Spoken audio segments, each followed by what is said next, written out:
नमस्ते प्यारे बच्चों, फिर हाजिर हूँ आपके सामने हिंदी की बगिया का एक नया सुंदर सा फूल लेकर। आज का हमारा फूल है नरोत्तम दास जी द्वारा रचित सुदामा चरित। यह कविता इसलिए भी रोचक है क्योंकि इसमें सुदामा और कृष्ण की मित्रता का वर्णन किया गया है। सुदामा और कृष्ण की मित्रता आप सभी जानते हैं, बहुत अद्भुत मित्रता रही है। एक गरीब और एक महलों में रहने वाला राजा, दोनों की मित्रता में कहीं कोई अहंकार नहीं था, कोई घमंड नहीं था और एक दूसरे को नीचा दिखाने का कहीं कोई विचार नहीं था। दोनों की मित्रता आज भी एक मिसाल मानी जाती है। यदि कहीं पर भी मित्रता की मिसाल दी जाती है तो जो दो उदाहरण लिए जाते हैं वो होता है सुदामा और श्री कृष्ण की मित्रता। आज यहीं पर हम उसके बारे में वर्णन करेंगे, उसी के बारे में बातचीत करेंगे। कवि ने बहुत सुंदर शब्दों के साथ कृष्ण और सुदामा की मित्रता का वर्णन किया है। तो आइए ज्यादा समय व्यर्थ ना करते हुए हम अपनी कविता को पढ़ते हैं। कविता में कुल 6 पद हैं। पहला पद है, शीस पगाना झंगा तन में, प्रभु जाने को आही बसे के ही ग्रामा, धोती फटी सी लटी दुपटी, अरु पाए उपानह को नहीं सामा, द्वार खड़ो द्विज दुर्बल एक, रहयो चकिसो वसुधा अभिरामा, पूछत दीन दयाल को धाम, बतावत आपनो नाम सुदामा। अब इन पंक्तियों में उस बारे में वर्णन किया गया है जब अपनी पत्नी के बार बार कहने पर सुदामा भगवान श्री कृष्ण से मिलने के लिए द्वारका चले जाते हैं। अब जब वो द्वारका पहुंचते हैं तो उनकी जो शारीरिक दशा है उसका यहाँ पर वर्णन किया गया है। सभी जानते हैं कि सुदामा बहुत गरीब थे, उन्हें 2 वक्त का भोजन भी बड़ी मुश्किल से नसीब होता था। और यहाँ पर जब वो श्री कृष्ण से मिलने के लिए गए हैं, द्वारपाल ने जो उनकी स्थिति देखी है उसके बारे में यहाँ पर वर्णन किया गया है। शीस पगाना झगा तन में, शीस का अर्थ होता है सिर, पगा होता है पगड़ी, झगा का अर्थ है कुर्ता, तन यानी शरीर। अब क्या स्थिति का वर्णन द्वारपाल ने यहाँ पर किया है कि जब सुदामा श्री कृष्ण के महल के बाहर पहुंचे तो सुदामा के सिर पर शीस पगाना, ना ही तो सुदामा के सिर पर पगड़ी थी और ना ही उनके तन पर उन्होंने कुर्ता पहना हुआ था। प्रभु जाने को आही बसे के ही ग्रामा, हे प्रभु कोई नहीं जानता कि वे बसे का अर्थ होता है बसना, के ही कौन से,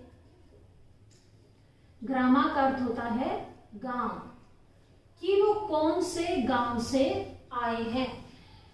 द्वारपाल जब श्री कृष्ण को कह रहा है कि एक ब्राह्मण बाहर आया हुआ है तो कोई नहीं जानता कि वो किस गांव से आया है। धोती फटी सी, उनकी जो धोती है वो फटी हुई है, ये जो धोती उन्होंने पहनी हुई है ये फटी हुई है।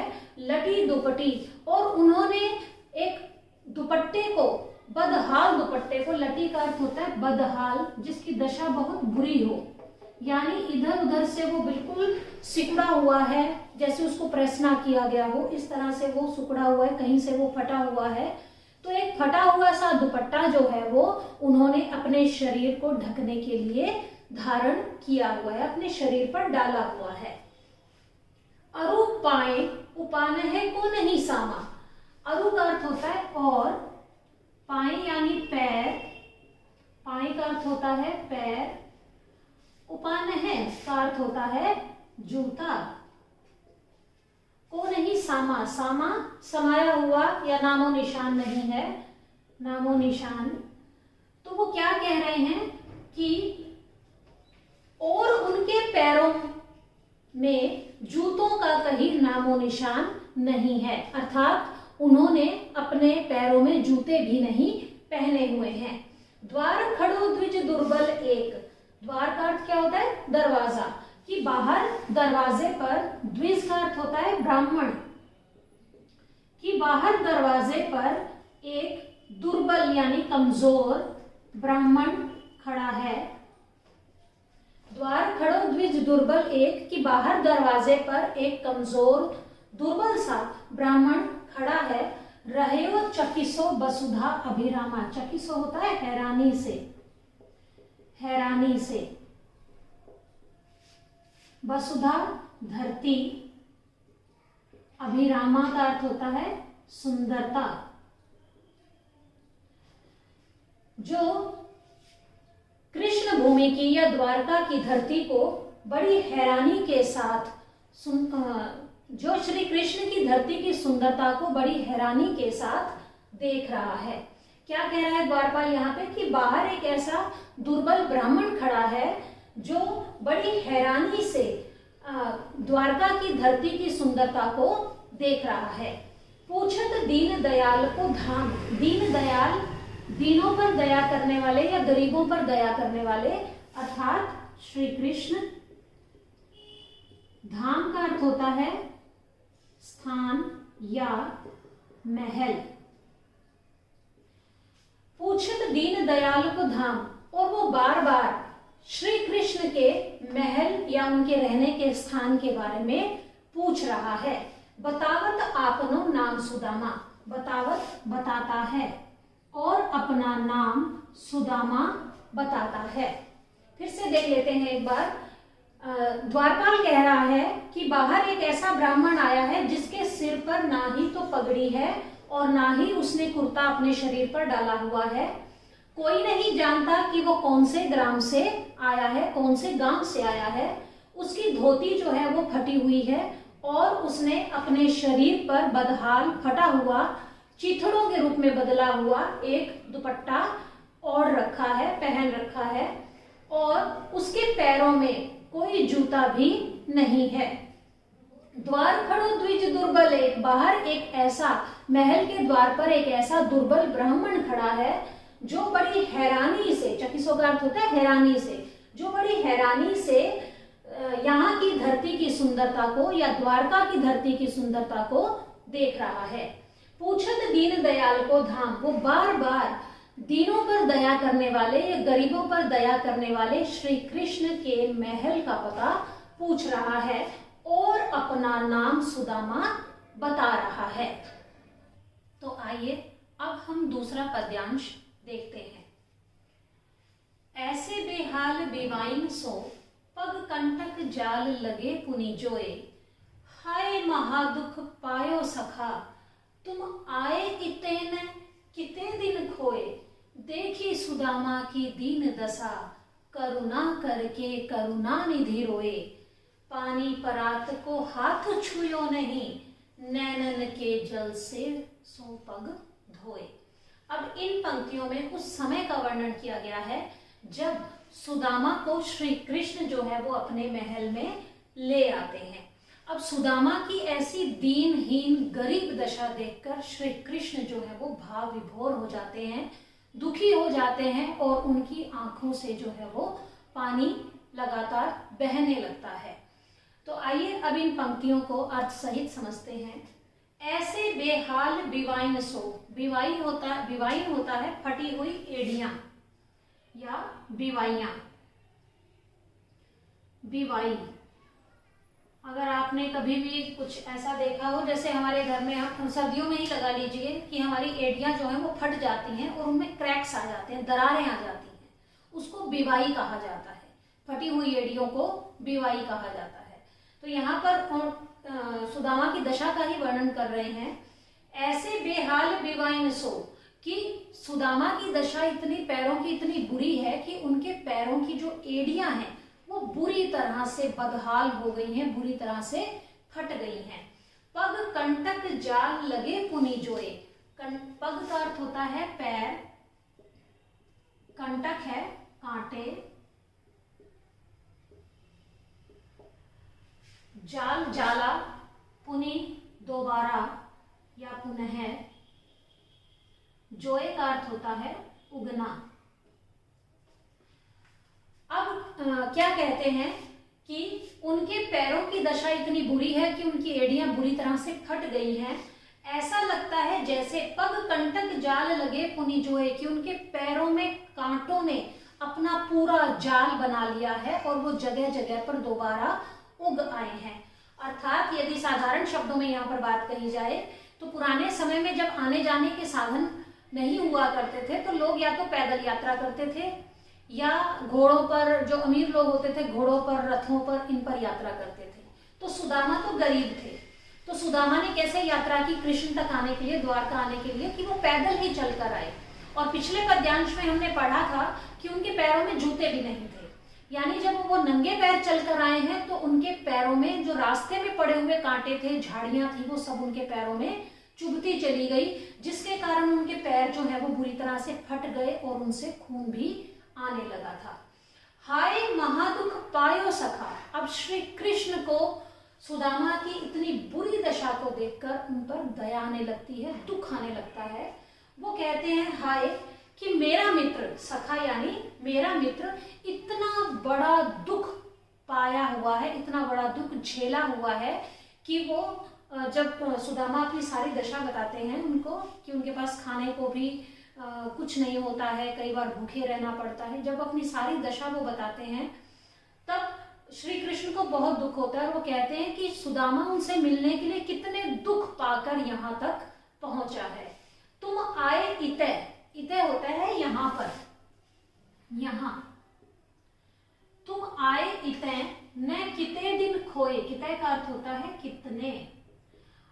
अब श्री कृष्ण को सुदामा की दशा जानकर दुख हो रहा है तो वो क्या कहते हैं कि तुम यहाँ क्यों नहीं आए, तुमने यहाँ आने में इतना विलंब क्यों किया, इतने दिन क्यों खो दिए, यदि तुम मेरे पास पहले आ जाते तो मैं पहले तुम्हारी समस्या का समाधान कर देता। तो श्री कृष्ण को सुदामा की दशा देखकर बहुत दुख हुआ, इसलिए वो क्या कहते हैं कि मेरे मित्र ने इतने लंबे समय तक इतना बड़ा दुख पाया है, इतना बड़ा दुख झेला है, तो तुम अपनी दशा बताने के लिए, मुझसे मिलने के लिए यहाँ पहले क्यों नहीं आए, इतने दिन तक तुम कहाँ खोए रहे, इतने दिन तक तुम कहाँ रहे। देखी सुदामा की दीन दशा, देखी होते हैं देखकर, दीन होता है करुण दशा या गरीब दशा, दशा होता है, दशा का अर्थ है दशा या स्थिति, दशा या स्थिति। तो ये क्या कह रहे हैं कि सुदामा की करुण दशा को देखकर, करुण स्थिति को देखकर करुणा करके करुणानिधि रोए, कि श्री कृष्ण को उन पर दया आ गई, करुणा यानी दया आ गई, करके करुणानिधि का अर्थ है श्री कृष्ण, श्री कृष्ण। तो सुदामा के ऊपर, सुदामा की दीन दशा को देखकर, सुदामा की गरीब दशा को देखकर करुणा करके श्री कृष्ण को उनके ऊपर दया आने लगी और उनकी करुणानिधि रोए और श्री कृष्ण जो है वो जोर जोर से रोने लगे। पानी परात को हाथ छुयो नहीं। अब इन पंक्तियों में अतिशयोक्ति की गई है, कवि ने बहुत बढ़ा चढ़ाकर बातों को कहा है। पानी परात को हाथ छुयो नहीं, कि श्री कृष्ण ने सुदामा के पैरों को धोने के लिए परात में रखे पानी को हाथ नहीं लगाया। परात जिसमें हम आटा वगैरह गूंथते हैं, जो बड़ी सी होती है, तो उसको परात कहा जाता है। कि परात में रखे पानी को हाथ भी नहीं लगाया, हाथ छुयो नहीं, छुयो होते छूना, हाथ से छुया भी नहीं। नैनन के जल सो पग धोए, उनके आंखों से इतने आंसू बह रहे थे कि उन्होंने उन आंसुओं से ही सुदामा के पैरों को धो दिया। यहाँ पर अतिशयोक्ति की गई है, बात को बढ़ा चढ़ाकर कहा गया है, क्योंकि हमारी आंखों से इतना पानी कभी नहीं बहता कि हम लगातार हमारे बहते हुए, आंखों के बहते हुए जल से हम किसी के पैरों को धो सके। तो यहाँ पर अतिशयोक्ति अलंकार है, बात को बढ़ा चढ़ाकर कहा गया है।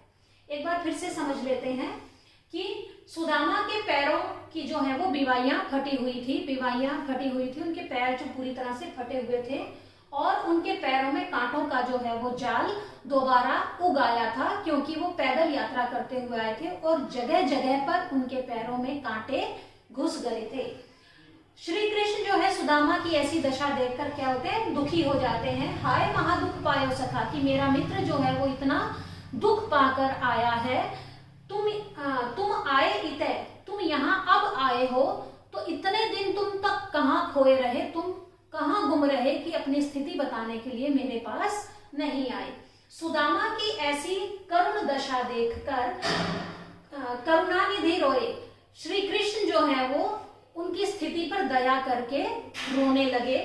पानी परात को हाथ छुयो नहीं, और जब श्री कृष्ण सुदामा के पैरों को धोने लगे, क्योंकि जब कोई बाहर से पहले चलकर आता था तो उसके पैरों को धोने की परंपरा रही है, तो अब जब श्री कृष्ण जो है वो पानी उनके पैरों को धोने लगे, तो उन्होंने पानी और परात में रखे हुए पानी को हाथ भी नहीं लगाया, नैनन के जल सोबक धोए, कि उन्होंने अपने आंखों से बहते हुए जल से ही उनके पैरों को धो दिया।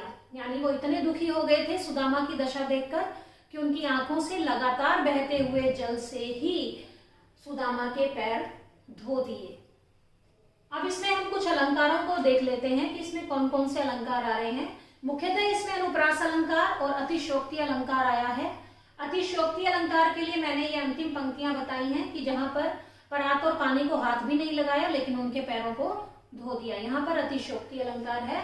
अनुप्रास अलंकार के लिए देखिए, जैसे करुणा करके करुणानिधि अनुप्रास अलंकार है, बेहाल बेवाइन अनुप्रास अलंकार है। तो इस तरह से दीन दशा में भी अनुप्रास अलंकार है। तो मुख्यतः इन पंक्तियों में अनुप्रास अलंकार और अतिशोक्ति अलंकार का प्रयोग हुआ है।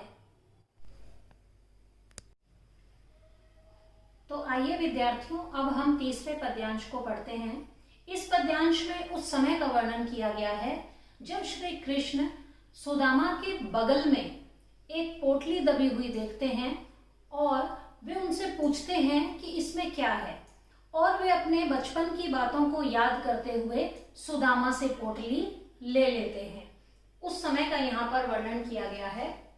दोनों के बीच में संवाद बताए गए हैं, संवाद दिए गए हैं सुदामा और कृष्ण के बीच में, उसका यहाँ पर वर्णन है। कछु भाभी हमको देत, सो तुम काहे ना देत। अब ये श्री कृष्ण जो है वो सुदामा से पूछ रहे हैं। कछु यानी कुछ, भाभी, भाभी हुआ है इस्तेमाल किसके लिए, सुदामा की पत्नी के लिए। कछु भाभी हमको देत, देत का अर्थ होता है देना, देत का अर्थ यहाँ पर है देना। सो तुम काहे ना देत। अब सुदामा को श्री कृष्ण क्या कहते हैं कि तुम्हें भाभी ने मुझे देने के लिए कुछ दिया है, लेकिन तुम उसे मुझे क्यों नहीं दे रहे हो। देत का अर्थ क्या है, देना। तुम उसे मुझे क्यों नहीं दे रहे हो। चापी पोटरी, पोटरी काख में, चापी का अर्थ होता है दबाकर, दबाना या दबाकर। पोटरी का अर्थ होता है पोटली, पोटली। काख यानी बगल में, काख का अर्थ है बगल में। रहे कहो के ही हेतु, हेतु का अर्थ है यहाँ पर कारण। अब श्री कृष्ण क्या कह रहे हैं कि तुमने चापी पोटरी काख में, तुमने अपनी काख में यानी बगल में, इस बाजू के नीचे जो है बगल में एक पोटली दबा कर रखी हुई है। रहे कहो के ही हेतु, और किस कारण से तुम ये मुझे देने से इनकार कर रहे हो। अब श्री कृष्ण ने क्या देखा था कि सुदामा की बगल में जो है वो एक पोटली दबी हुई है, इसलिए वो उससे बाल सुलभ, अपनी बचपन में जैसे वो जिद करते थे दोनों आपस में, वैसे ही बातचीत कर रहे हैं कि भाभी ने हमें कुछ, भाभी ने हमारे लिए कुछ दिया है, सो तुम काहे ना देत, वो तुम मुझे क्यों नहीं दे रहे हो। चापी पोटरी काख में, उस पोटली को तुमने अपनी काख में क्यों दबाया हुआ है।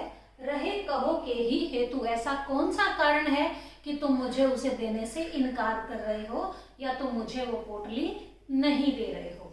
अब आगे कृष्ण क्या कहते हैं, आगे चना गुरु मातु दये थे, दये ते लय तुम चाबी हमें नहीं दीने। अब वो अपनी बचपन की घटनाओं को याद कर रहे हैं।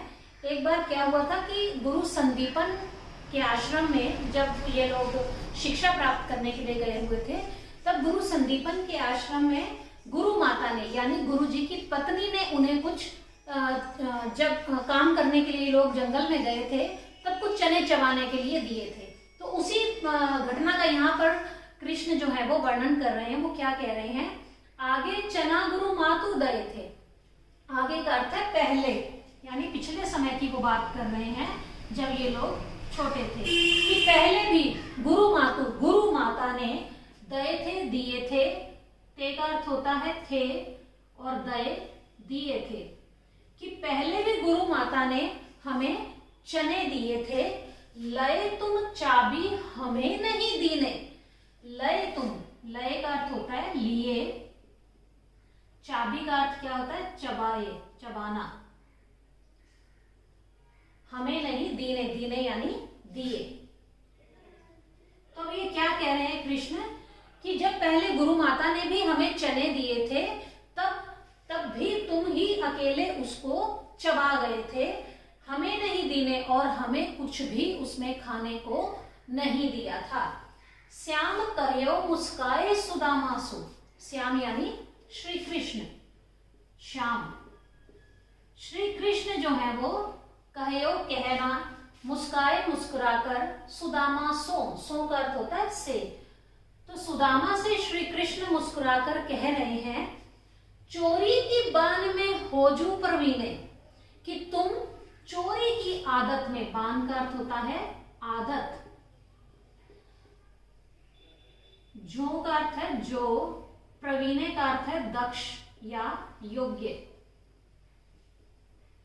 तो वो क्या कह रहे हैं, अब वो मुस्कुरा रहे हैं, उनसे छेड़खानी कर रहे हैं, जैसे दो मित्र आपस में एक दूसरे को चिढ़ाते हैं, उसी तरह से वो यहाँ पर सुदामा को चिढ़ा रहे हैं।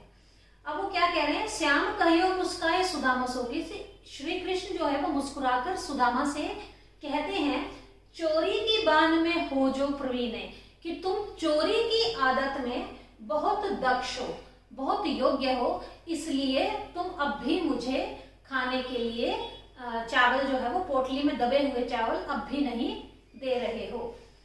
पोटरी काख में चापी रहे तुम, खोलत नाही सुधारस भीने। तुम अपनी काख में पोटली को दबाए हुए हो, चापी यानी दबाए हुए हो, काख बगल में, तुम अपनी बगल में पोटली को, चावलों की पोटली को दबाए हुए हो। खोलत नाही सुधारस भीने। खोलत का अर्थ होता है खोलना, सुधा अमृत, भीने का अर्थ है भीगे हुए। तुम अब भी मुझे अमृत रस में भीगे हुए उन चावलों की पोटली को खोलकर नहीं दे रहे हो। अब यहाँ पर वो शरारत भी कर रहे हैं और शिकायत भी कर रहे हैं। पाछली बानी अजो ना तजो तुम। बानी का अर्थ होता है आदत, पाछली यानी पिछली,